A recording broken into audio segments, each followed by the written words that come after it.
Back with Ultimate Admiral Dreadnoughts, a 1890 Germany campaign where we are running with battleships only.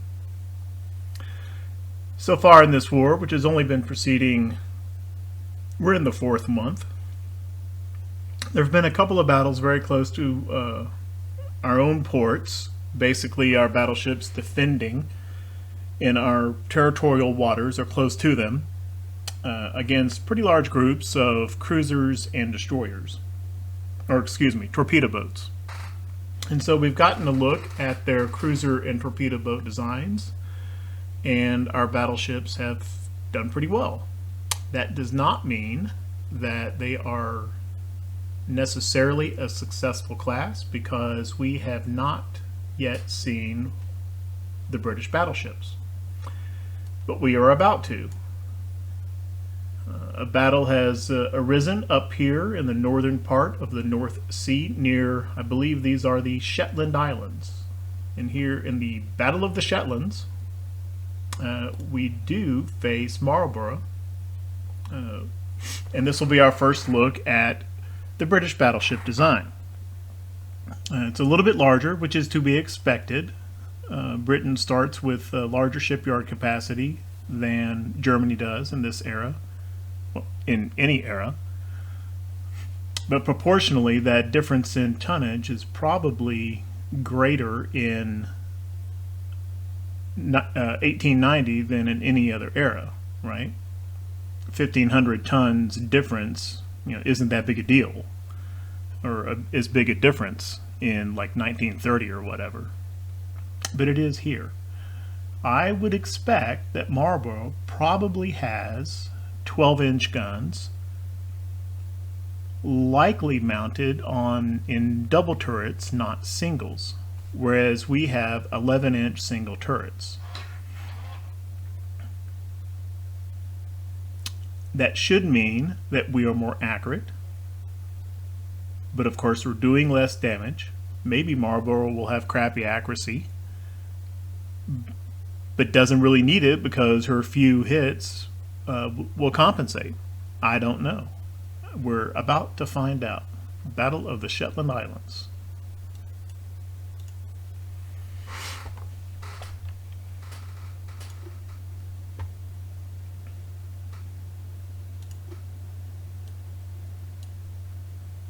If, in fact, this battle happens at all, they might just run away. Well, we've got a 17-knot battleship. It is quite possible that the Marlborough is slower than that. The cruisers certainly are not. I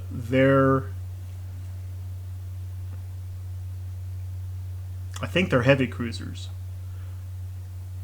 And their heavy cruisers are 21-knot ships. No torpedo threat there. And they get that speed from the tonnage cost that they paid to get that speed is that they are pretty lightly armored for armored cruisers.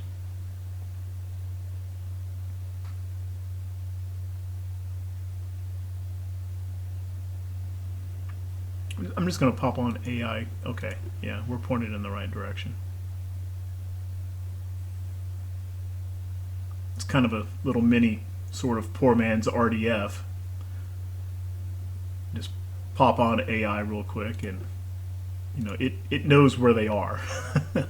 And as long as the AI thinks it is stronger, it will go toward the enemy ships. Of course, if it perceives it's weaker, it'll just turn around, and it doesn't help you in locating the enemy.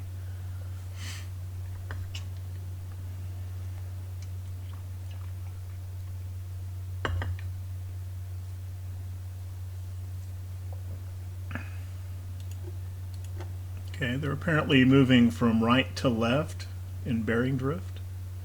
So they're heading off this way. Whether running away or running toward, Who knows? If our AI likes the matchup and is chasing them, it's pretty likely that they don't like the matchup and are moving away. So we may never spot them here. I think I'll probably just go back and edit that bit out. The Battle of the Shetlands, the potential Battle of the Shetlands, did not occur. The enemy ran away bravely. Brave Sir Robin ran away. Okay, on to May 1890. Okay, we've got another coastal, well, not quite the battleship defending borders, but similar in that we're right back here in our own territorial waters. It appears that after skipping out near the Shetlands, that same group of ships, Marlborough and Cochrane, I don't know if Crescent was one of those or not, but they've been chased all the way down and finally caught just off of Kiel in the Denmark. Well, I don't know if this is still considered the Denmark Strait down here. Anyway, among the Danish islands close to Kiel by our same two battleships. So let's see if we can bring them to battle this time.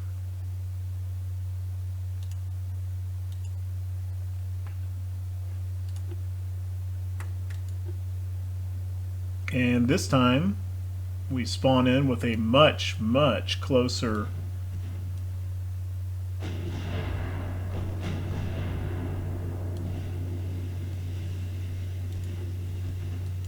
much closer spawn. We've got shooting right here at the beginning. Okay, so these are the two cruisers here. Where is Marlborough?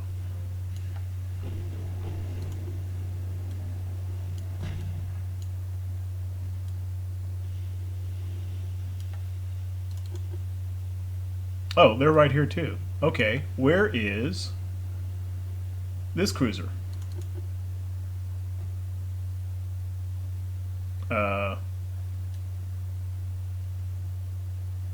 Okay, it's showing us spotted only because it's part of this ship's division. We don't actually see her, but she's just right around here on the other side of the battleship under overcast conditions, and we do have gale and rough waves, so accuracy is going to suck. Nobody's hit anything yet. We know that Cochrane doesn't have any torpedoes, so there's Crescent. I think for now, let's just dispose of these cruisers.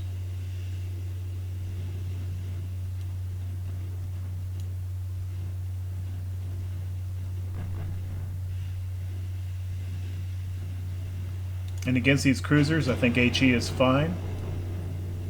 They have a 4-inch main belt, 4.1 inch. And other than the main belt, they are essentially unarmored. Something like, what was it? Yeah, 0.1 inch, pretty much everywhere else except for the conning tower and turrets.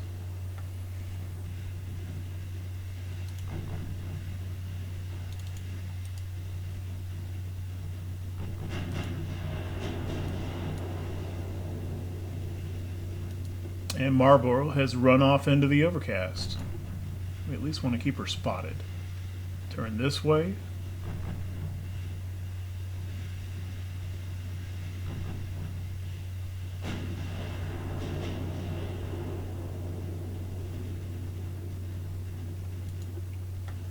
Penetration. That was actually with a 3-inch gun. But here, 11-inch main belt penetration. So the HE is penetrating the 4-inch main belt. There's no reason to go to armor piercing on the cruisers.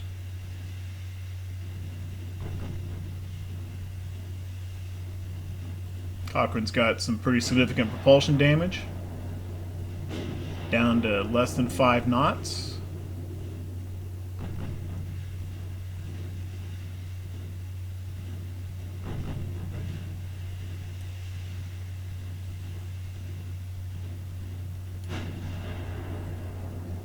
Eight-inch guns having no effect on Weissenberg. We've taken 2 hits, neither of which did any damage, so either full blocks or ricochets.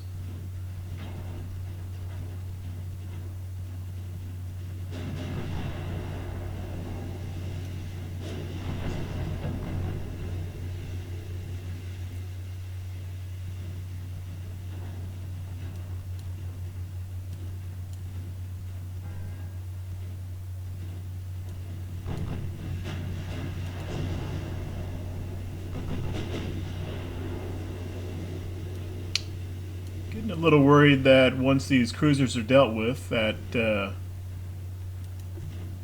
Marlborough is going to make her escape. She may be faster than I expected. I was kind of thinking it was pretty likely that in 1890 the Brit battleships would be 16 or 16 and a half knots. She might be faster than that.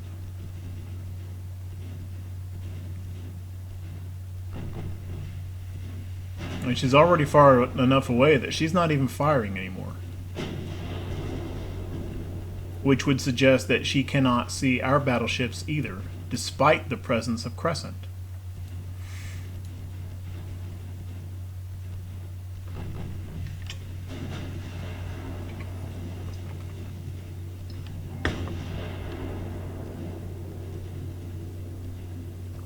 Maybe the right move would have been just to press on and focus fire Marlborough from the beginning and just ignore the cruisers. Might have made a mistake there.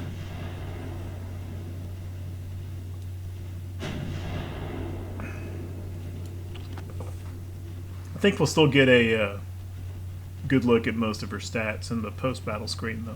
So we'll get our intel, as it were.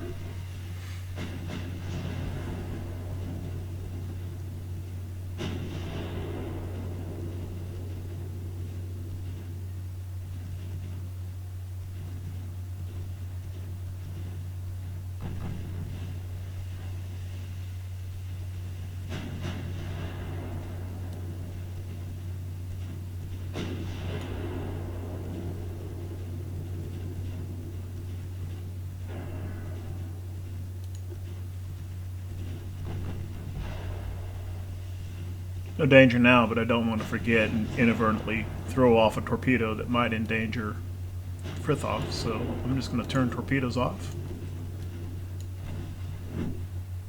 So Weissenberg doesn't throw one out of her stern tube at a moment when I don't want her to. Or a moment that Frithof's captain doesn't want her to either.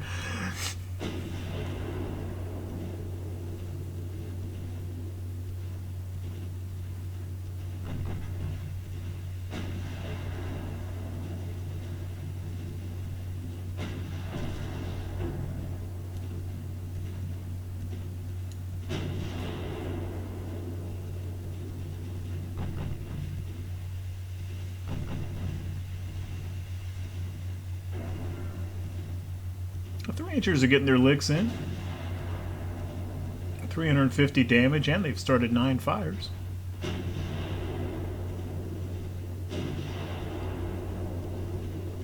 And fire damage has been, I don't know, not calculating, but almost 40% of the total damage we've done. We've done 4,700 damage overall.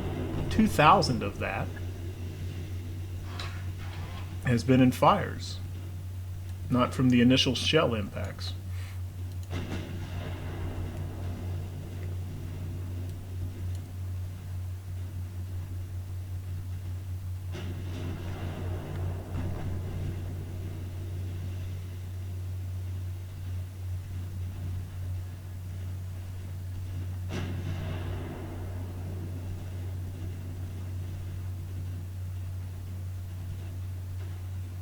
Two propulsion damage icons. I don't think those are intended to replicate distinct engines per se. The majority of warship designs don't have 3 engines. We have 2 or 4, typically. Not saying it never happened, but I think this 1, 2, 3 engine damage icons are just intended to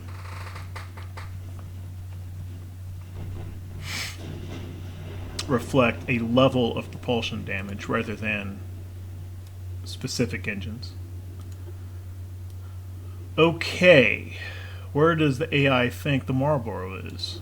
Thinks it's over this way. Great.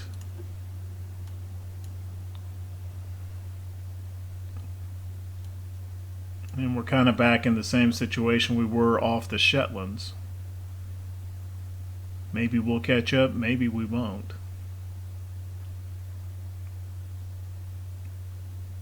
Given the fact that we never caught them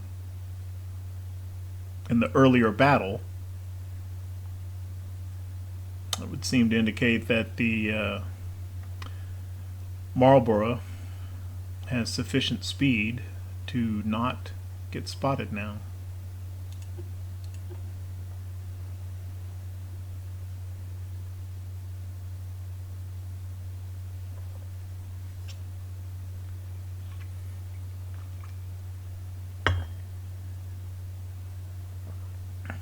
And she was fully identified at one point as well.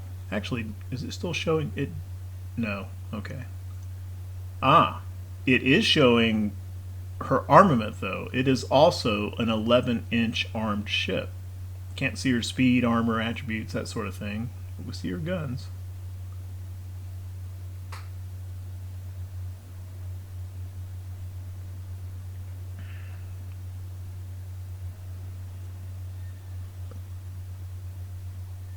And it does look like that icon is indicating that it is okay, I can't select it, so once I move my mouse, anyway, if you look at that icon for the 11-inch, that does look like a double turret, which is going to impact their accuracy even more than other factors do. Some 6-inch secondaries or casemates. Those look like casemate icons.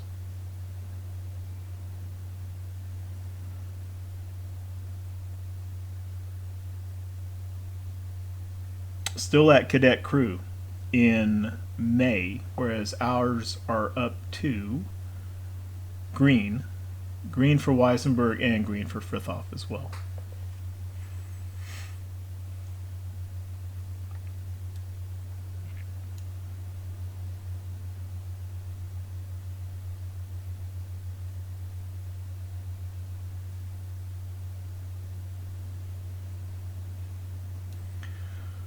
Okay, I don't think we're going to catch her. I'm going to go ahead and end the battle. And let's see. No, apparently she's the lead ship of that class. It's the Marlborough class.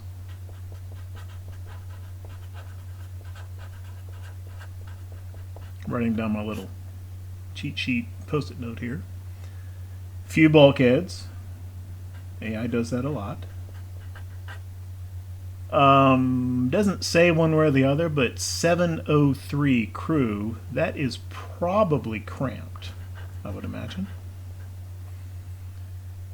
10,439 tons, and yeah, 18.4 knots.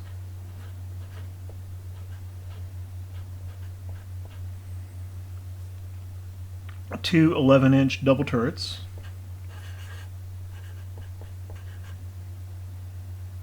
4 6-inch casemate.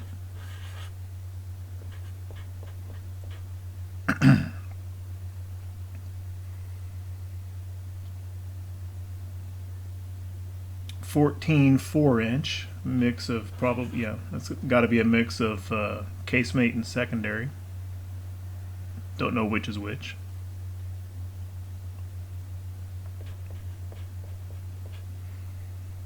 And just a couple of 3-inch guns. No torpedoes.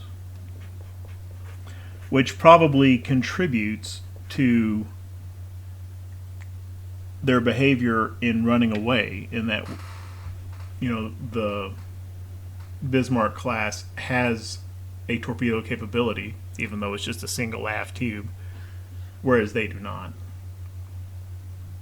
So that could be influencing the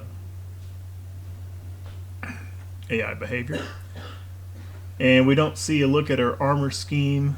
We see 10.6 max, but that could be conning tower or turret. That's probably not her main build. She does have the compound armor though. And at 38%, she's got Citadel. If she had no Citadel, then compound would get her 35%, as we saw in a previous episode. Alright, well, I feel pretty good about our matchup then, except with that almost a knot faster speed. Oh no, almost a knot and a half faster speed. I don't know if we're ever going to be able to bring one of these battleships to battle. They may continuously run away, and they have just enough speed to successfully do so, unless we catch them at short range and do some damage to them. So in the future, another battle like that, the battleship has to be the first target. Maybe not all the way to sinking, but at least enough to damage them so that they cannot disengage. Okay.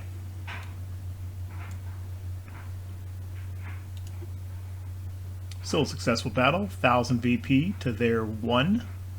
I guess that would have been the battle of, I don't know, Battle of the Danish Islands.